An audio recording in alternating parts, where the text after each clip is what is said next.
created Species Nutrition with one mission in mind: to provide bodybuilders and serious athletes with no-nonsense supplements that work.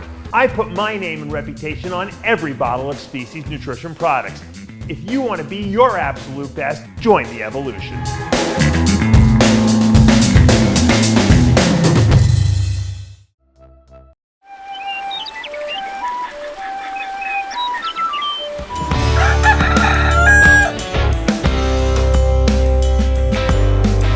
Welcome back to Muscle in the Morning. I'm Dave Palumbo, and today is Friday, February 10th, 2023. And let's find out what's going on in the world of bodybuilding and fitness.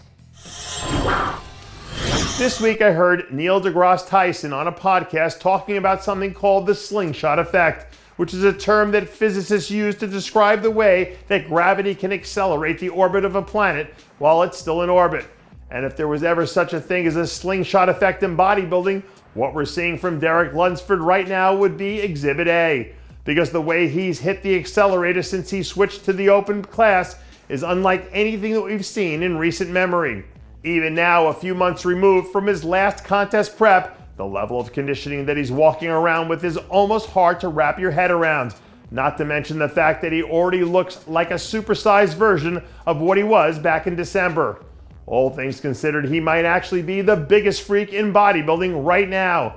And if he keeps building up steam like this, he might be on track to deliver one of the biggest wow moments that we've ever seen when he touches down on the Olympia stage in November.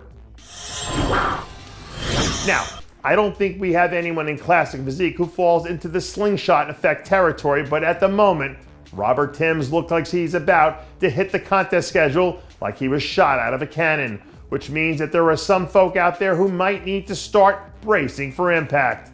This should be an interesting year for Robert after taking off all of last season, because he's coming into the division now at a time when there's more depth at the top than there's ever been. Not to mention the fact that there are new qualification rules in place now, which will definitely have an impact on the quality of the lineups that we see during most of the events during the regular season.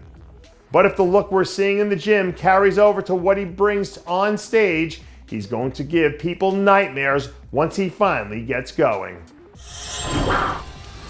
Now, I guess Robert Timms isn't the only one looking to come screaming out of the blocks this year, because rumor has it that Hunter Labrada is planning to make some major waves early on in the contest season.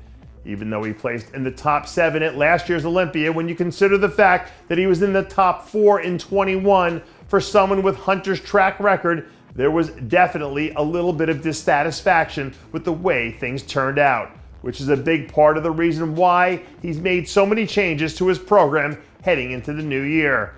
Hunter is as talented as anyone that we have in the open bodybuilding class, and when he's got everything clicking, he's shown that he has the ability to be one of the very best in the world. So if the adjustments go according to plan, and he can iron out all of the wrinkles before he has to jump into his Olympia prep, watch out, because you know that he'll be on a mission to prove that his name belongs in those top 5 conversations once again. If my math is correct, I believe we're about 16 weeks out from the California Pro right now. And according to some early reports, it looks like that might be the target destination for Tonio Burton to make his 23 debut. All things considered, his decision to move from the 212 to the open last year was definitely the right move, because it gave his body a chance to grow into his frame without having to worry about sucking down to make weight. When he's right and his conditioning is where it needs to be, his physique gives you young Dexter Jackson vibes. And even though that statement might seem hyperbolic at first glance, if you look at a comparison photo of the two side by side, it wouldn't take you long to see the comparison. This guy has been really impressive in his first 2 years as a pro. So if he continues on this trajectory, it'll be interesting to see what he can do to his look if he continues to progress in this direction. And that does it for yet another edition of Muscle in the Morning. I'm Dave Palumbo, reminding you to always be true to your passions, and make sure to follow us on Facebook, Twitter, and Instagram.